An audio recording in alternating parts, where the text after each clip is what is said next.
Boa noite. Vamos chegando para nossa oitava live. Nossa oitava live sobre feminilidade bíblica.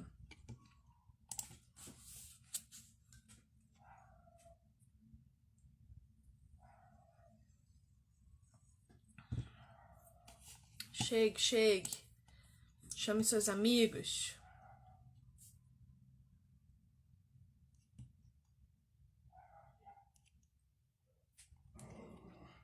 Chama todo mundo. Bora começar a nossa oitava semana de estudos.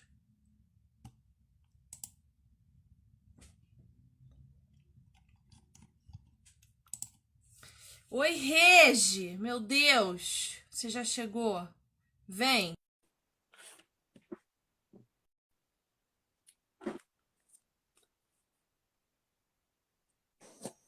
Oi, Você tá bem? eu estou, e você? Eu também, eu tô bem. Eu tô bem hoje, ó, tô muito animada. Vou contar. Conta. No ano passado, eu fiz uma pós-graduação. Oi, Denise, lindinha. O Fiz uma TCC. pós, fiz uma pós-graduação no ano passado. Eu sou formada em letras, português, e fiz uma pós em história, história das religiões e religiosidades. Um ano me descabelando, porque eu tava fazendo a pós, entrei no mestrado, acumulou, sabe essas coisas assim de gente doida que eu amo ser? Eu. E aí terminei a pós-graduação e hoje foi a defesa do meu TCC. E eu escrevi sobre o livro de Esther. Eu escrevi sobre as manipulações que acontecem no livro de Esther. Lógico que não é manipulação, como a gente conhece, manipulação linguística, manipulação em outras esferas Foucaultianas. E eu fui aprovada, meu bem. Agora pensa, o mérito não é meu, porque veja, é uma universidade pública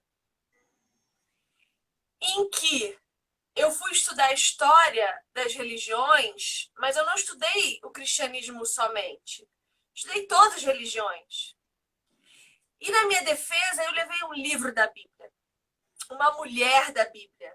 E eu defendi a feminilidade dela lá, sem perder a minha fé e sem ser reprovada por causa da minha fé. Então, isso não é com certeza mérito meu. Se tivesse algum dedo meu lá, eu não teria sido aprovada, porque a universidade pública jaz no maligno. Então, eu tô até meio zureta, assim, ó, porque eu não tô acostumada a comemorar vitórias. Eu tenho um grave problema. Eu ainda não descobri que pecado é esse. Mas eu tenho dificuldade de comemorar vitórias. Eu acho que eu não fiz mais do que a minha obrigação, entende? Eu acho que eu fui criada de uma maneira tão intensa para produzir resultado, estatística, número, produção, produção, produção, produção, que quando eu faço alguma coisa que recebe algum tipo de mérito, eu acho que eu não fiz mais do que a minha obrigação, né? Então eu tenho muita dificuldade de comemorar as minhas vitórias, mas eu tô colocando isso na conta de Deus. Então eu não posso deixar de enaltecer o meu Senhor quando Ele mesmo fez tudo por mim, né? Porque Ele é quem nos capacita para todas as coisas, porque quem somos nós, né? Então eu fico muito feliz. Tô contando isso porque também não sei, porque não faz nem parte do nosso assunto da nossa conversa, mas tô muito animada. Então, Regi, me conta como é que você tá, meu bem? Tô feliz, tô bem. Eu tô com um pouquinho de dor de cabeça só. É um incômodo de canseira mesmo, mas tô ótima, tô bem. Voltei a fazer uns exercícios físicos que eu tava um tempo já sem fazer, né? Aí eu faço de manhã cedo e eu lembro de você. Que você fala que você odeia ir caminhar. Que o Senhor te faça permanecer no exercício físico. Que eu odeio, mas eu faço. Tá bom, tem que fazer mesmo. Bom, bora para nossa oitava semana. Minha irmã, 2 meses caminhando juntas. 2 mesezinhos. Viu o que você falou no começo? A gente não vai se aguentar tanto tempo se for fazendo por dia. Tem que fazer como é que é? Uma semana por encontro. Viu só? Obrigada, Denise. Você viu? O problema é que só fica bonito num dia, no outro dia eu tô igual um leão. Literalmente, até por causa da cor. Mas, né, a gente tá cuidando, foi o cabelo que Deus me deu. Vamos tentar aceitar um pouco do que Deus me deu. Então, Vivi, a gente assim só tem mais a metade dos encontros para fazer, né? Então, espero que você esteja orando bastante para me suportar. Lembre-se que a Bíblia diz que nós devemos suportar uns aos outros em amor. Não é nem Entendi. só suportar, é em E amor. é mais da metade. Era pra gente ter terminado onde a gente tá, porque eu anoto, né? Eu ponho um papelinho. Olha só a data desse papelinho que a gente ainda não chegou. 28 de agosto. Então era pra gente estar na página 91. Não, não é 28, não, é 26. Era pra gente estar na página 90 e 91 no dia 26 de agosto, tá, meu amor? Nós estamos em 30 de setembro e não chegamos lá ainda. Mas Deus seja louvado. Já mandei confeccionar mais capas de live até a 20ª. Já mandei para os nossos meninos do design lá fazer mais capas até a 20ª para render. E vamos que vamos. Semana 3, dia 4, que tem assunto, hein, Regi? Tem É, assunto. você quer começar? Eu quero falar só na 81. Tá, quero. Ela começa a página 81, 80, e aí, se você está chegando agora, nós estamos há 8 semanas estudando esse livrinho aqui, ó. Mulher, sua verdadeira feminilidade, design divino, da Mary Cassian e da Nancy DeMoss. E nós estamos na 8ª semana estudando esse livrinho lindo, maravilhoso, e estamos na página 80. E na página 80, ela começa a falar sobre. Ela usa uma figura de linguagem para falar que a cidade dela é muito fria, chega a 58 graus negativos, e que a única coisa que Aqui faz. faz, Vivi, Hã? aqui fazem às vezes 2 graus negativo, 4. A gente já está com frio no zero, né? No 4 a gente está morrendo. Eu já fui trabalhar com 4 graus de manhã cedo. Olha, é triste. Aí você imagina tudo isso. Você nem sai pra fora. É horrível. E dependendo de onde você mora, por exemplo, o carioca com 18 graus, 21, ele já tá de casaco, meu filho. Já tá com blusa de manga comprida. Eu tenho uma amiga minha que dá 20 graus, ela posta stories de casaco de moletom. Aqui de 20 graus a gente tá de regatinha. É, de 20 graus a gente ainda tá sentindo calor. Então ela vai dizer que nesse lugar ela sente 58 graus negativos, né? A sensação térmica de 58 graus negativos. E que nenhuma coberta faz com que ela se sinta tão aquecida quanto a coberta de pena de quê? Do Eider. Eider. De Eider. Eider. E ela fala que a fêmea dessa espécie sabe que a sua pena aquece bastante.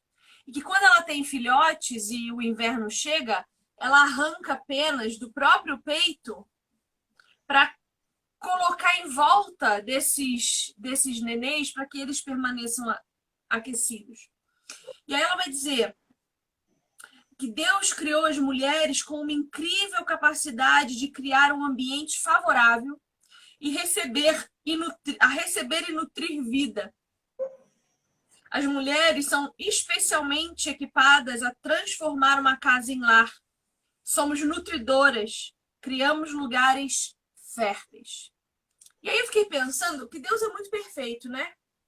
Então, se essa fêmea arranca a pena do próprio peito para aquecer os filhotes, eu fico imaginando que a pele do peito dessa fêmea deve ser um tipo de pele que não sente muita dor, né? Porque, por exemplo, existe uma. Quando a mulher gera e ela tem o parto, quando a mulher está no parto, você ouve ela dizendo que ela nunca mais vai ter filho, porque aquela dor é uma dor insuportável.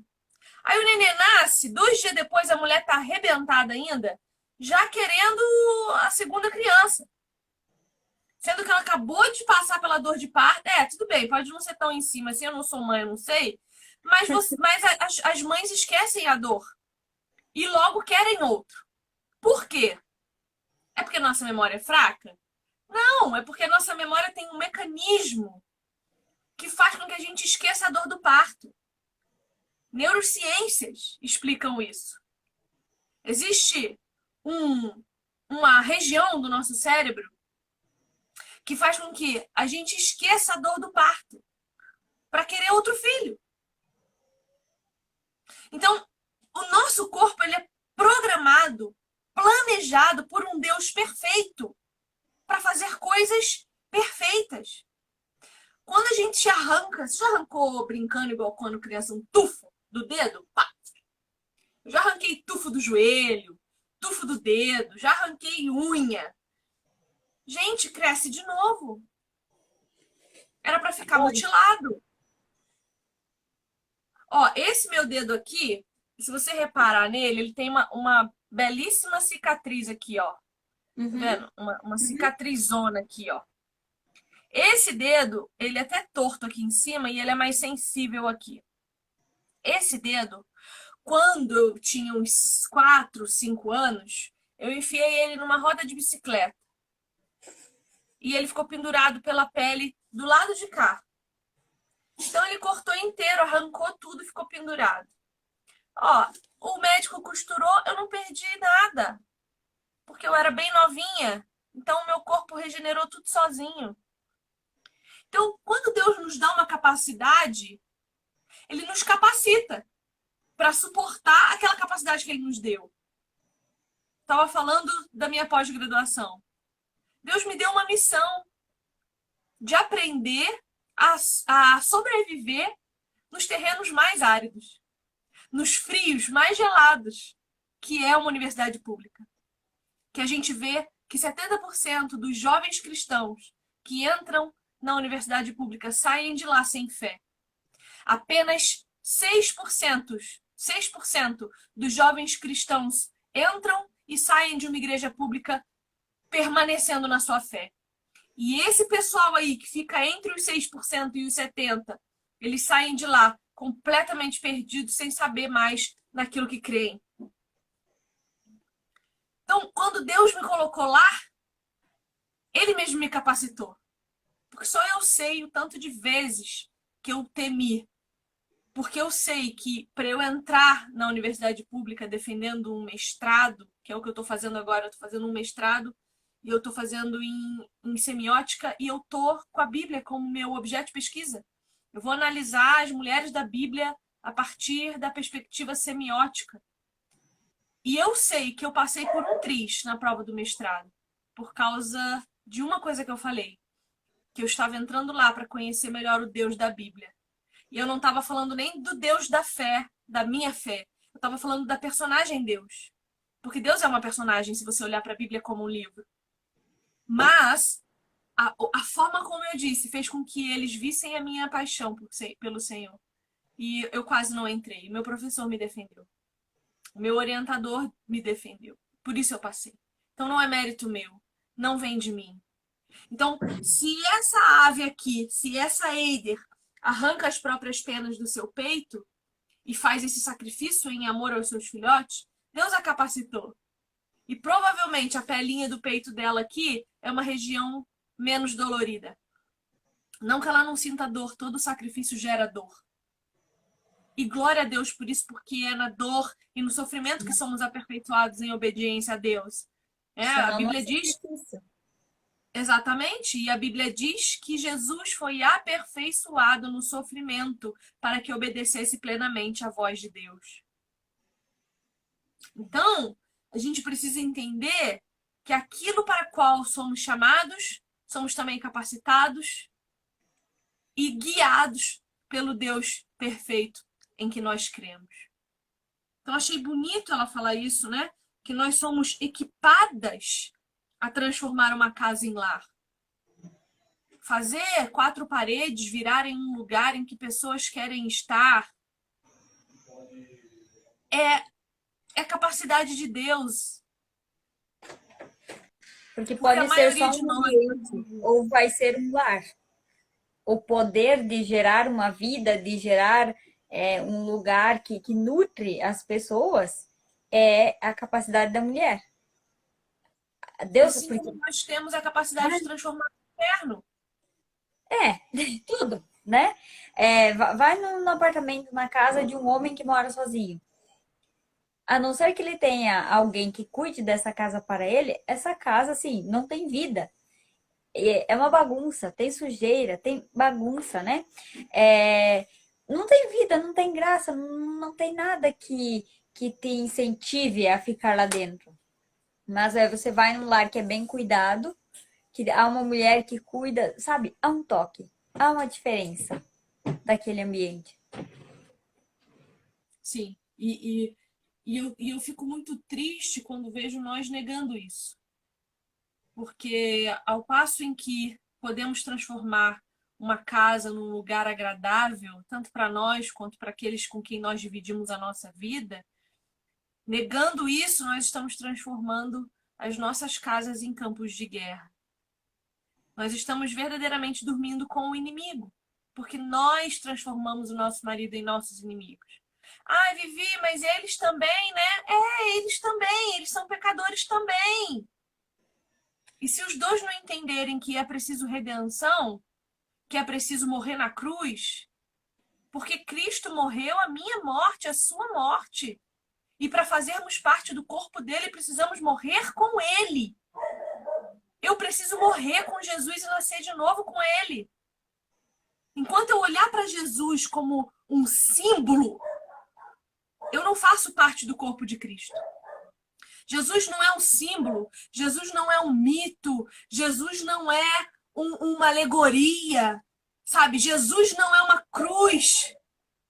Jesus é uma pessoa que veio morrer a minha morte, com quem eu tenho que ir morrer junto. E o que é morrer a morte de cruz com Cristo? É matar quem eu sou para que Cristo viva em mim. E se você tem dificuldade de entender isso, minha irmã, meu irmão, repita isso todos os dias até que o Espírito Santo revele a você a verdade a respeito de Jesus.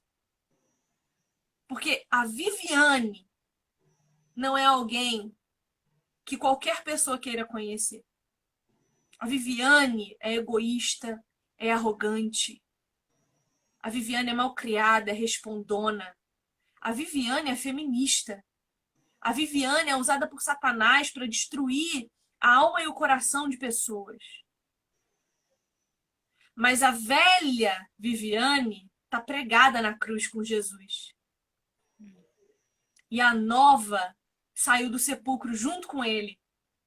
E é mansa, e é humilde, e tem pavor de vanglória. Eu tenho pavor de vanglória. Eu tô ainda lidando com o fato de eu querer rejeitar elogio. Eu não quero que ninguém me elogie, não.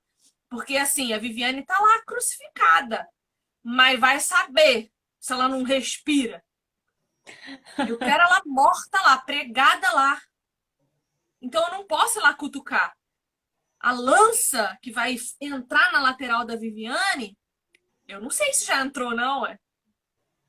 Eu acho que só entra quando Jesus voltar. E aí meu corpo será glorificado. E aí eu terei certeza da morte da minha carne. Entende? A gente não pode ter medo desse discurso. As igrejas estão do jeito que estão porque tem medo desse discurso. Que a gente precisa morrer. Morrer de verdade mesmo. A Regiane precisa morrer para o marido dela poder morrer também. Né? Inclusive, as igrejas muitas vezes têm feito justamente o contrário.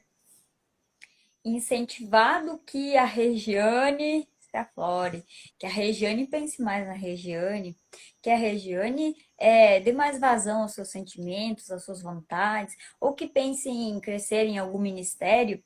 Tanto que, assim, geralmente no meio pentecostal, há aquela máxima de, ah, eu não sei qual é o meu chamado, qual é o nosso chamado, chamado.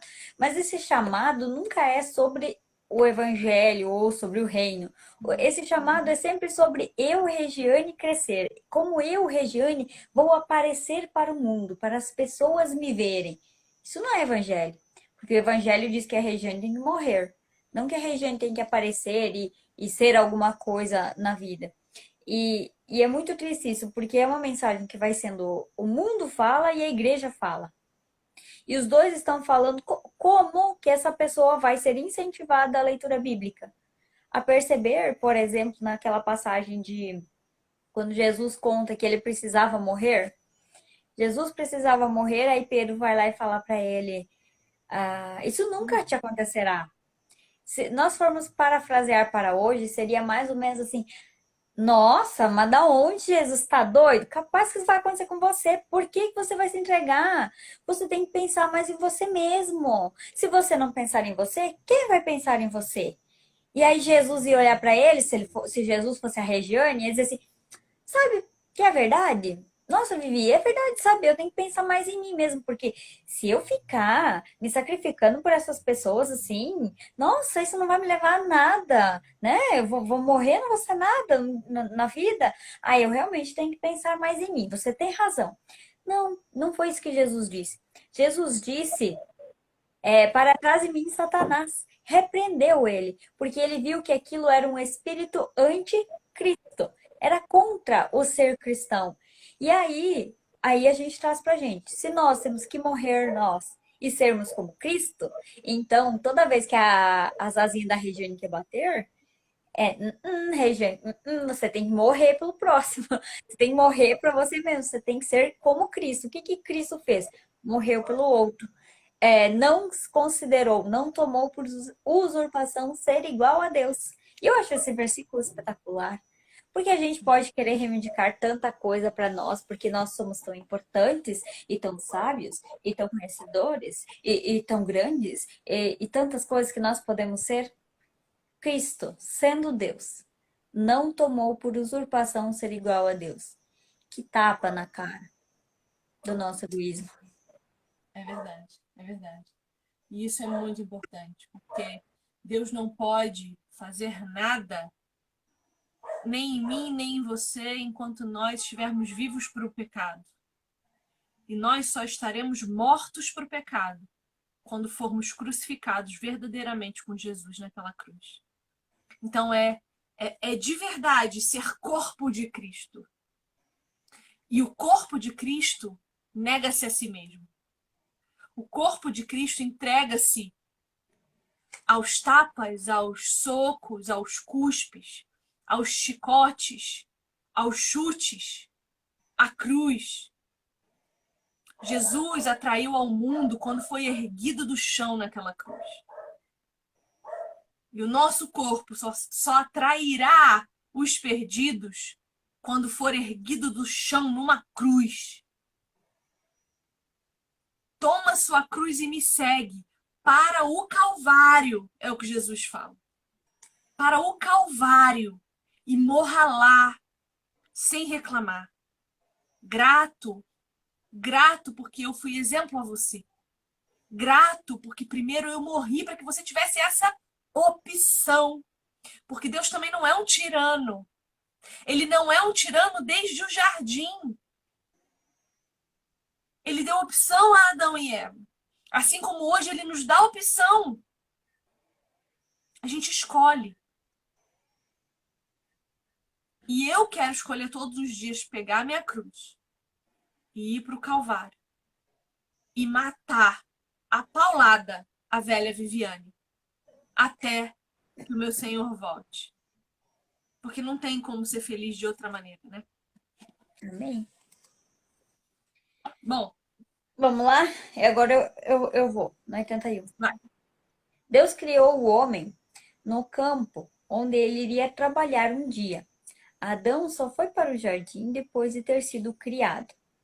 O local da criação do homem parece estar relacionado à sua esfera distinta da responsabilidade. Sabe que eu nunca havia notado isso? que a gente lê Gênesis, né? E lê Gênesis, e lê Gênesis, e lê Gênesis, e lê Gênesis. Eu nunca percebi que o homem não foi criado dentro do jardim. A mulher, porém, não foi criada no campo. Foi criada dentro dos contornos do jardim, no lar, onde Deus havia colocado seu marido. Esse é um detalhe intrigante, pois a Bíblia mostra que a esfera distinta de responsabilidade da mulher é a administração do lar. Aqui eu quero só fazer um comentário. Existe até uma piadinha que lugar de mulher, lugar de mulher é onde. Não, Ela quiser. não. Lugar de mulher é no lar. Mulher tem que ser dona de casa. Ah, lembrei, desculpa. Mulher tem que ser dona de casa, de carro, de apartamento, de empresa.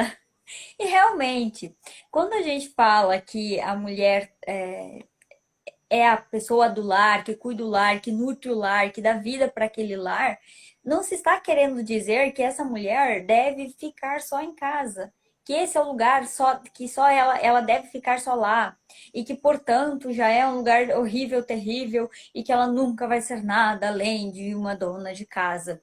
De forma alguma. Primeiro, que a beleza em ser uma pessoa que cuida do lar, em cuidar da sua família. Não há nada mais grandioso do que doar-se em favor dos outros do que cuidar de sua família. Por outro lado, a prioridade é o lar. Não significa nunca que essa mulher não vá ser detentora de posses, como a Bíblia tem muitas mulheres que tinham posses, que essa mulher não possa ser empresária, porque a própria Bíblia fala a mulher de Provérbios 31 possuía, era uma empresária, ela negociava. Então, esse, assim, parece tão óbvio pra gente, mas é muito importante dizer, porque quando às vezes a gente fala ou até valoriza o lar, a reação imediata é dizer, tá, mas então eu não posso trabalhar? Mas então eu não posso ser uma pessoa bem-sucedida? Talvez Deus chamou aquela mulher ou várias mulheres para tarefas totalmente diferentes, como de fato faz, e chamou uma mulher específica, ou várias mulheres específicas, para serem grandes empresárias. E há um propósito nisso. É uma forma de glorificar a Deus, porque assim como você glorificou a Deus na sua pós-graduação e no seu mestrado, você glorifica a Deus fazendo seu trabalho, se você ficar em casa, aquelas pessoas não estão vendo a manifestação da glória de Deus. Deus vai nos usar em todos os ambientes que nós estejamos. Mas há um propósito em criar a mulher para o lar, porque é do lar que se gera a vida. E aí não é só a vida do ventre, né? Não me entenda mal, por favor. A mulher tem a responsabilidade distinta de administrar o lar, mas não a responsabilidade exclusiva de realizar todas as tarefas nele envolvidas. Não significa que maridos e filhos não possam ou não devam ajudar. Significa, porém, que assim como Deus criou o homem para se relacionar com o trabalho de um modo diferente da mulher, ele criou a mulher para se relacionar com o lar e com as pessoas de um jeito diferente do homem. A Bíblia ensina que Deus criou a mulher como uma inclinação distinta, distintamente feminina para o lar, estarem ocupadas em casa. Está no topo da lista das 10 coisas mais importantes que as mulheres mais velhas devem ensinar às mais novas. A Bíblia aconselha as mulheres mais jovens a que administrem suas casas. A Bíblia louva a mulher que cuida dos negócios da casa e retrata de maneira negativa as mulheres cujos corações estão voltados para longe de casa, aquelas cujos pés não se mantêm no lar. E aí também entra a questão da motivação. Mas isso é legal, porque quando a gente fala que a mulher tem que ficar no lar, parece que o homem pode deixar a toalha em cima da cama, não cuidar quando vai ao banheiro, né? Parece que o homem não é o responsável também. Essas picuinhas chegam a ser ridículas quando você para pensar no significado. Gente, perdão, meus cachorros hoje estão assim, ó. Nossa, meu Deus do céu, perdoa, tá? Mas não consigo fazer eles parar de latir. Tá o catiço aqui na minha frente. Bom, essas picuinhas de ai, a toalha tá na colher, ai, não lavou a louça, ai, não varreu a cama. Isso é ridículo quando você para pensar na, na existência criacional. A primeira casa do homem foi um lugar. Deus pegou ele, colocou no jardim. Gente, eu tô quase gritando com esses cachorros, eu não tô dando conta. Peraí, não dou conta!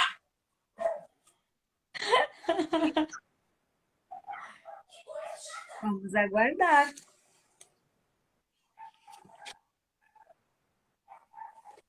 Pior que não adianta, não adianta, não adianta, eu não sou respeitada nessa casa. Mas, volta aqui o raciocínio, por favor. A primeira casa do homem foi o jardim. Deus criou lá, colocou no jardim. Te vira que agora é contigo. Qual foi a primeira casa da mulher?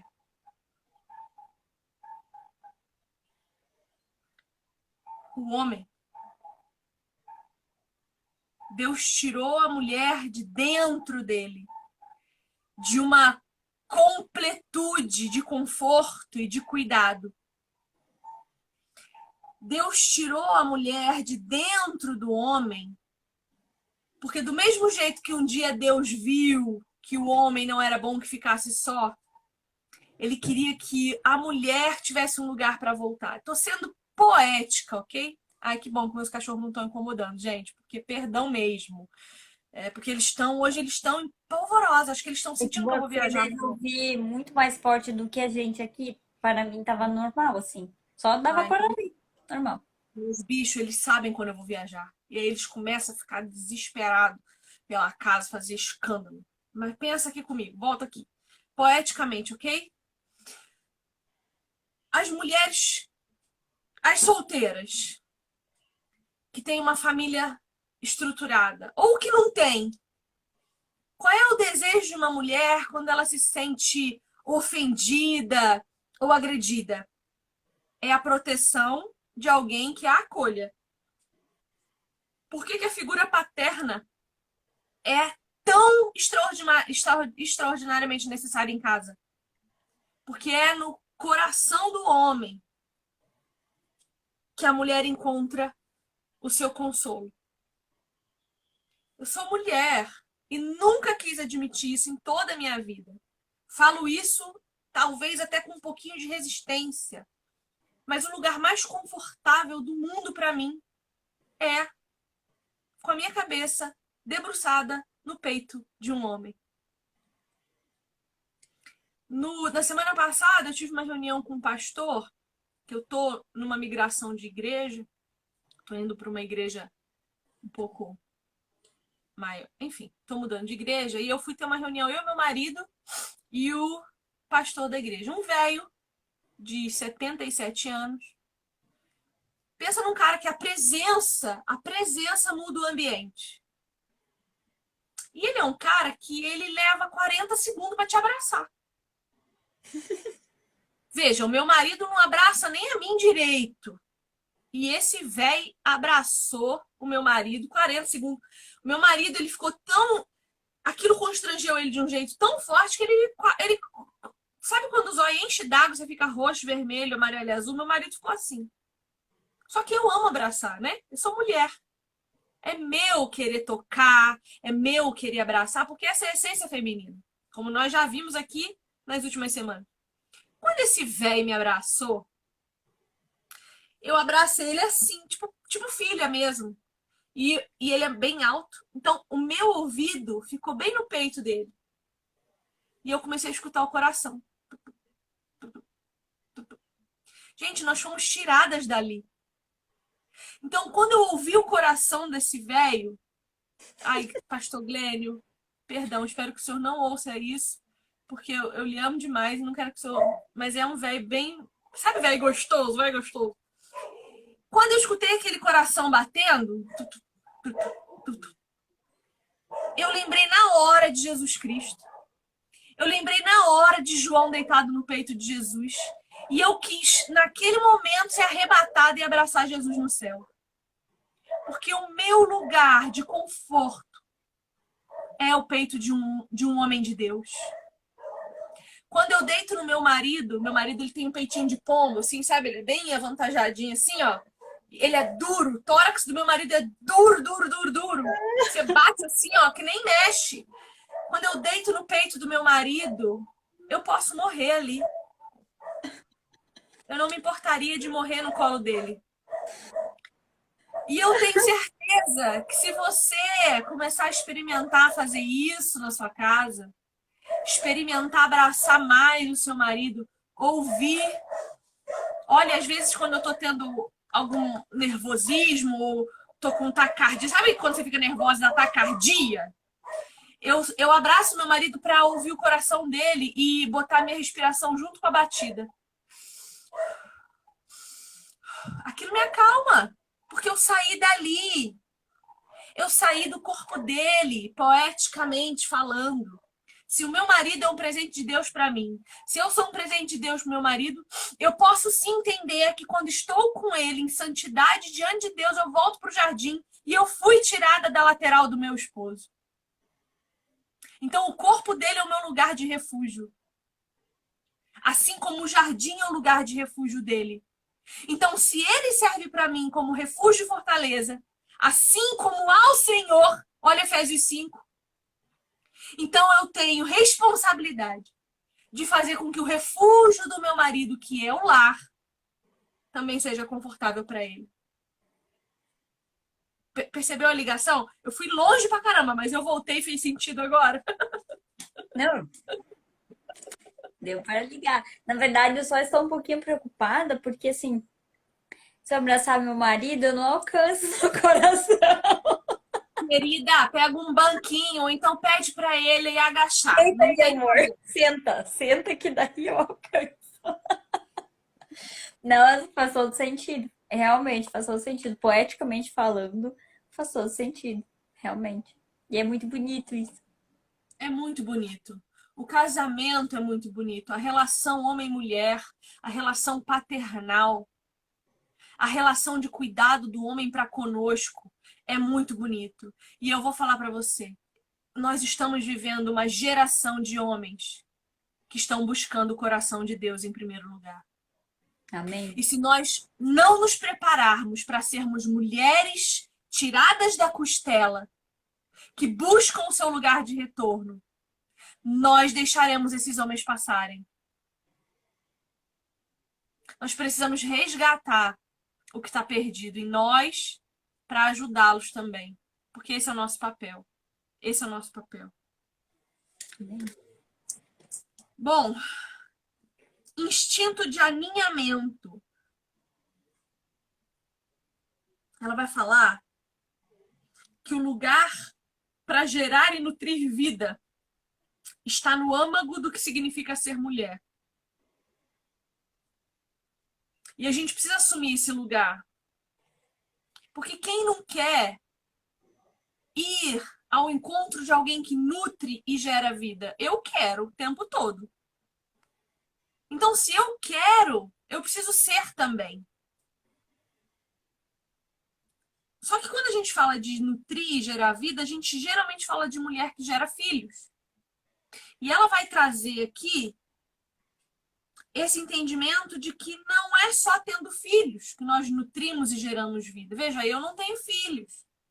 E eu creio que nesse momento aqui, enquanto prego, estou nutrindo, estou gerando vida em outros corações, em outras mulheres.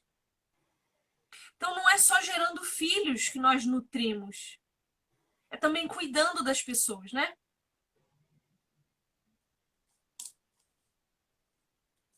Né, Rede? É o que eu tô falando desde a live passada. O gerar vida, o nutrir e gerar vida não é necessariamente ter filho do ventre. É muito além disso, é uma capacidade que Deus nos dá. Aí ela vai falar aqui de como a gente aprendeu com a cultura a desprezar o serviço do lar e ver o serviço do lar apenas como é repetitivo, sabe? Porque assim, toda semana a gente tem que limpar toda a casa, tem que fazer uma faxina em toda a casa, tem que tirar o pó de toda a casa, tem que esfregar banheiro, tem que lavar roupa, tem que lavar calçado, tem que lavar louça. A louça nunca acaba, sabe? Não é só na minha casa, gente, pelo amor de Deus. Porque assim, eu termino de lavar louça, quando eu termino, já tem mais louça. E isso é na casa de todo mundo. Pelo amor de Deus, esqueci, porque senão tem algo errado, sabe? Então, nunca acaba, é um ciclo eterno. E aí a gente olha para isso e pensa, que grandiosidade é nisso, que há de valor nisso, em lavar louça, gente. Ai, sabe, até, aí ela fala aqui, até um macaco treinado sabe fazer isso. Mas o papel da mulher não é o fazer o serviço, não é necessariamente o serviço. E aí, só um ponto saindo daqui, se nós trabalharmos em um escritório, não é toda semana repetir as mesmas coisas. Pode mudar a cara do cliente, o problema do cliente, o que que for, mas você vai também estar lá repetindo as mesmas coisas. Então, as mulheres lutaram tanto para saírem do lar, para conseguirem um emprego, para se livrarem de ter que ficar com os filhos o dia inteiro e de fazer as coisas para o marido. Detalhe, aquela pessoa que ela escolheu se casar ao lado de quem ela fecha os olhos na hora de dormir. É horrível trabalhar para ele, mas é excelente trabalhar para um outro homem, que muitas vezes a trata mal. Então ela fala aqui que ao construir um lar, oferecemos um abrigo para onde a família e amigos podem correr e abrigar-se do mundo cruel e frio lá fora. Um lugar onde se sentem acolhidos e embalados em uma nuvem reconfortante de amor, onde descansam e recarregam as energias após um dia duro de trabalho. Um lugar onde florescem, um lugar que prenuncia o acolhimento que os cristãos irão receber no céu. Olha a grandiosidade disso. Nós, mulheres, Deus nos deu a capacidade de assemelharmos o nosso lar ou tentarmos assemelhar o nosso lar com a recepção que nós teremos no céu, feita por Jesus para nos receber. Um Isso é lugar que importante. os chama e atrai ao lar. Pode falar. Regi, isso é tão importante porque, assim, quando eu pergunto para você assim, Regi, qual a sua lembrança mais antiga da sua infância? Você vai lembrar da sua escola? Você vai lembrar da casa dos seus amiguinhos? Você vai lembrar de um parque de diversão? Você vai lembrar de um lago? Você vai lembrar. Não, não, não. Você vai lembrar de onde? Sua casa. Da Lembrei casa do dos. lampião que tinha na minha casa no interior. Isso, é o seu lar, é a sua casa. Sabe o que que eu lembro? Sempre que eu penso na minha lembrança mais gostosa, eu lembro de eu saindo do colégio, eu já era adolescentinha, assim, eu era rebeldona, mas mesmo assim, saindo do colégio, tipo, meio-dia, chegando em casa, escutando o barulho da panela de pressão do feijão. E aí eu ia pro meu quarto, largava a mochila, trocava de roupa e ia ter com a minha mãe na cozinha. Essa é a lembrança mais gostosa da minha infância. Cheguei em casa, minha mãe tá lá e fazendo comida para mim. E aquele cheiro de feijão sem temperar ainda. E eu já sentindo o gosto do arroz fresco na minha boca. Sabe? A nossa lembrança mais antiga não tem a ver com a profissão dos nossos pais. Pelo contrário, muitas vezes vai ter a ver com a ausência deles. Eu lembro do meu pai não estando.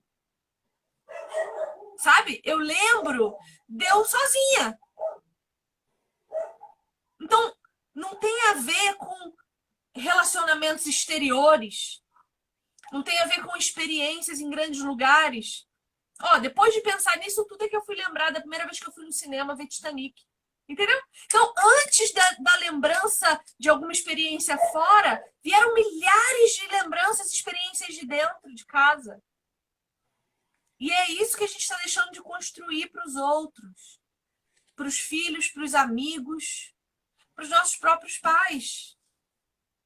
Eu me arrependo amargamente. Um dia que meu pai veio me visitar, foi, foi logo no primeiro ano que eu mudei para cá, para Londrina. Toda vez que eu me mudava, meu pai vinha. Meu pai morava em Porto Alegre, morou a vida inteira em Porto Alegre, né? Eu nasci, pouco depois ele mudou para lá e ficou lá, e eu morando no Rio. Então, todo lugar que eu me mudava, ele fazia questão de ver onde eu estava morando. E a última vez que ele veio me visitar foi aqui nessa casa. E o meu maior arrependimento, depois de não ter me convertido a tempo de falar de Jesus Cristo para o meu pai, foi de receber ele em casa, ficar sabendo no dia seguinte de uma noite que a cama que ele estava dormindo no meio da noite meio que quebrou assim, e ele arrumou e voltou a dormir, e não ter cedido a minha própria cama para o meu pai. Eu me arrependo disso, porque eu fui uma péssima hospitaleira. Meu pai não reclamou. Meu pai dormiu num quarto de porta aberta com todos os gatos que eu tinha. A cama quebrou, ele mesmo arrumou, ele voltou a dormir. Eu fiquei sabendo disso e eu não dei a minha cama para o meu pai. Um homem de 50 anos que 2, 3 anos depois morreu de câncer. Eu não pude. Então, o que nós estamos fazendo e sendo para com o outro não tem mais valor, as pessoas não têm mais valor nenhum para nós. Porque se os filhos tivessem valor, estaríamos cuidando deles, nos preocupando com eles. Se os pais tivessem valor, não os estaríamos abandonando em qualquer lugar, deixando eles à própria sorte. Se o Sabe que... marido tivesse valor, a gente não tratava ele como inimigo nosso.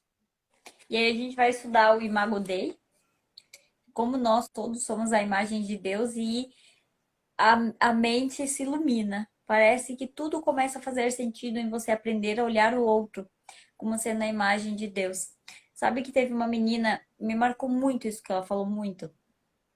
Ela contou aquela semana ali que deu aquela treta da lista, né? E um pai amoroso e forte, algo assim.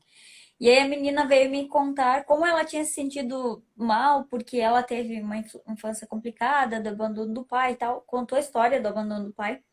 E aí falou que a mãe dela teve ela sozinha e deixava ela com a avó, a tia, agora eu não lembro. Deixava ela com alguém e ia trabalhar. E ela passou assim a vida toda dela, de criança e adolescente. E aí eu acho que o pai dela veio a falecer, eu não lembro. Sei que ela me falou no momento, ela falou uma frase que me marcou. Ela falou: "E no fim das contas, eu me criei órfã de pai e mãe".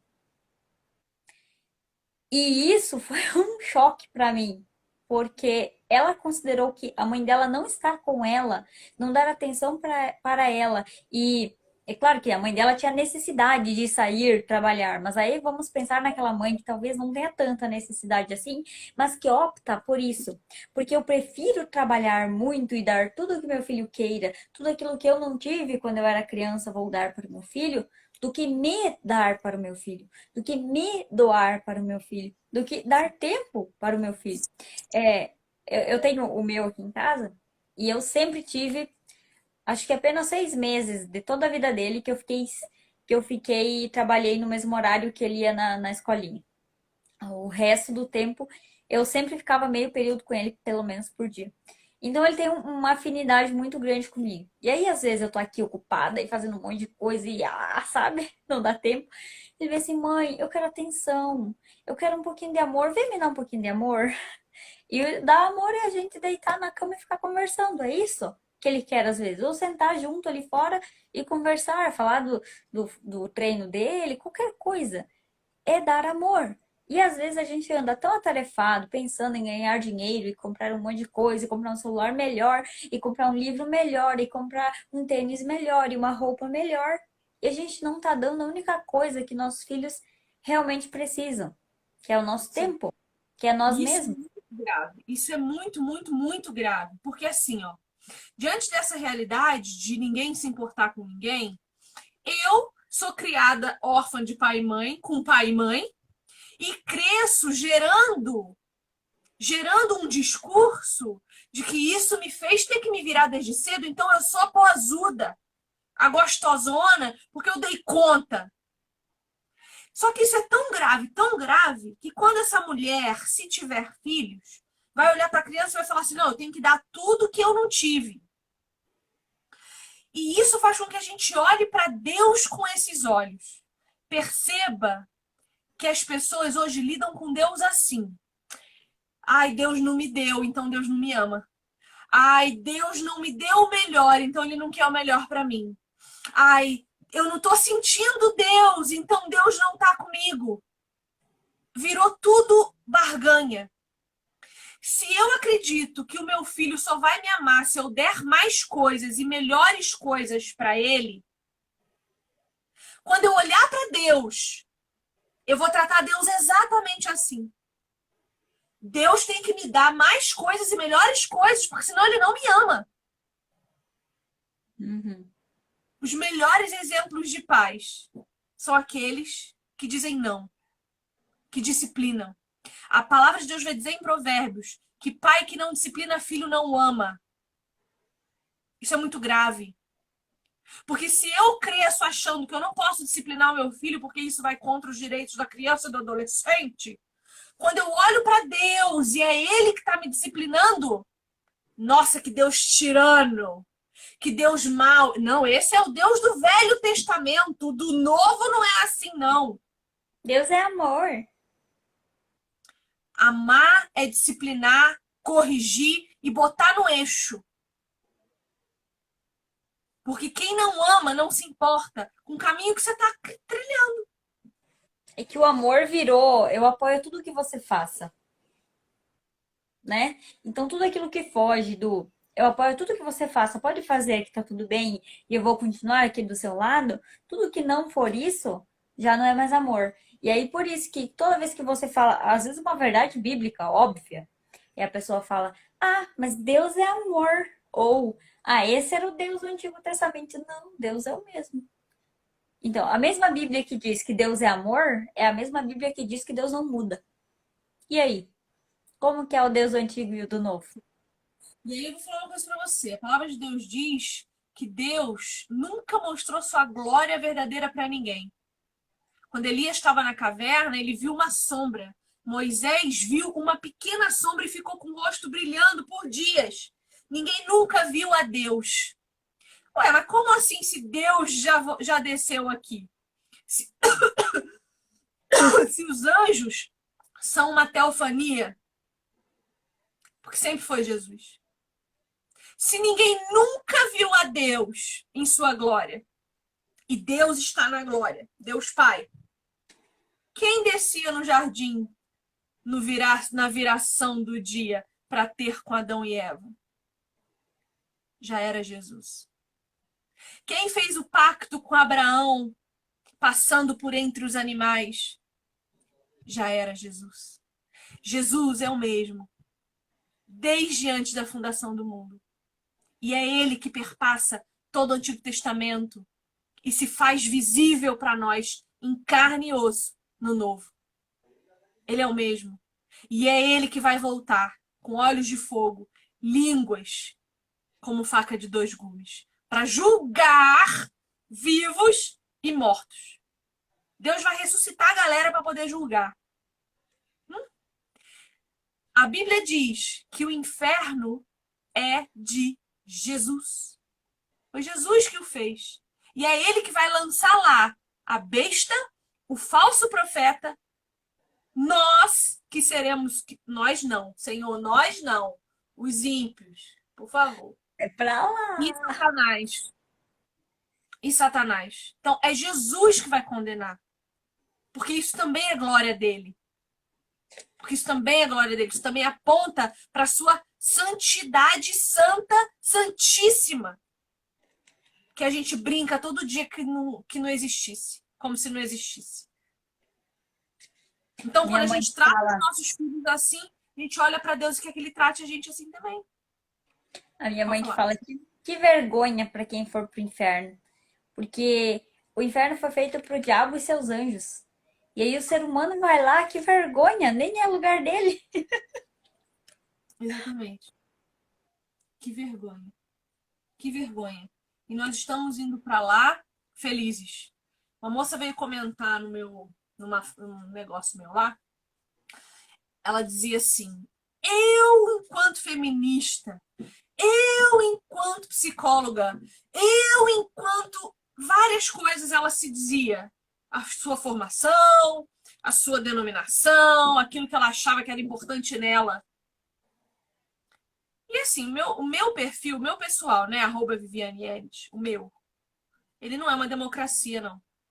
Ele é uma teocracia. Se é contra Cristo, não permanece. Eu vou lá e excluo o comentário, nem respondo, porque eu não tenho tempo para responder algumas É pessoas. uma monarquia absolutista e a rainha sou eu. O rei é Jesus, que me capacita a decidir quem fica e quem sai. Amém? Glória. E aí ela começou a falar eu isso, eu aquilo outro. E eu fiquei pensando assim, gente, eu vou responder eu o quê? Eu não preciso. Eu, Jesus. A Bíblia tá ali. A mesma Bíblia que eu tenho tá acessível. Qualquer um lê. Se ela leu o meu texto evangelístico e aquilo ali não convenceu, larga Não, lá. não é o seu título que vai convencer, porque é o Espírito Santo que convence. Eu podia dizer lá, eu, professora de língua portuguesa, pós-graduada em História, mestranda em Semiótica e tal, tal. Eu sou contadora também, sabia, né? Sou contadora também, minha primeira profissão. Meu Deus. Pelo Maquiadora. menos, pelo menos 15 anos mais velha que você.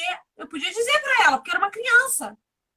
A gente parou de olhar para as pessoas, ver a idade delas e respeitar. Porque, no mínimo, mais experiência tem.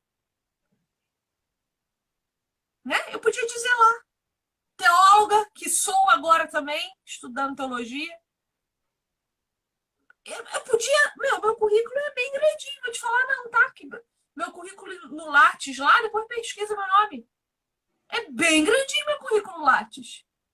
Mas aquilo não fala nada a meu respeito. Nada. Nada. Você pode conviver com a Viviane do Lattes 50 anos. Você não vai gostar dela, porque ela é uma chata. Agora, se você conviver com a Viviane de Jesus, é impossível não se apaixonar. É impossível. Porque Jesus é lindo. E se eu quero refletir Jesus na sua vida, tem como você não se apaixonar por mim, entendeu? E é assim que eu quero ser reconhecida. Os diplomas servem para que eu um dia possa ter uma profissão. Para que eu possa glorificar a Deus, talvez, de uma maneira mais profundamente embasada, quando eu for enfrentar pessoas profundamente embasadas. Porque os eruditos também precisam ser evangelizados, né? Sim. Mas eu sou muito mais feliz quando eu estou numa roda de amigos que não leem como eu, que não estudam tanto quanto eu, mas que sabem bem mais da Bíblia do que eu. É isso que me deixa feliz. Eu soube, como eu estou mudando de igreja, eu estou conhecendo o povo agora, né? Eu soube que um dos pastores que está lá há 35 anos, sei lá quantos milhões de anos, ele só tem até a quarta série. Isso me constrange, cara. Porque eu tenho mais diploma do que ele, mas ele conhece muito mais de Deus do que eu. Isso me constrange. Então é isso que importa a meu respeito. Ele é mais Como tempo crente do que você tem de vida. Nossa, exatamente isso daí. Tava falando com o meu professor William. Tô apaixonada pelo William, né? Eu fico apaixonada pelos homens de Deus. Meu marido que aguente. Mas meu marido entende que é amor agape, não é Ai, amor é. Vivi, eu ouço você falando essas coisas, eu só consigo pensar a minha mãe ouvindo você falar. Ela dizer, Deus, ela não pode falar isso! Porque o que que os outros vão pensar? Vão achar que ela tá apaixonada, vão sair falando. Meu E toda vez Deus, que você fala essas coisas, eu lembro da minha mãe. não, fica sossegada, meu marido sabe. Meu Eu marido entendo o que sabe. você fala, mas eu acho engraçado. Olha, eu não sou mais capaz de amar ninguém com qualquer outro tipo de amor que não seja o agape. Eu não sou mesmo. A única pessoa que eu olho com olhos de paixão é meu marido, e olhe lá, e mesmo assim eu entendia que não. Então, eu me apaixono por homens de Deus. E minha live vai cair de novo, Regiane, nós estamos de castigo ainda. 20 segundos vai cair a nossa live. Mas nós já falamos tudo que queria. Vamos voltar? Mais ou Sai e menos. volta. Vou voltar só para encerrar o dia. Tá, combinado. Então vamos. Até mais.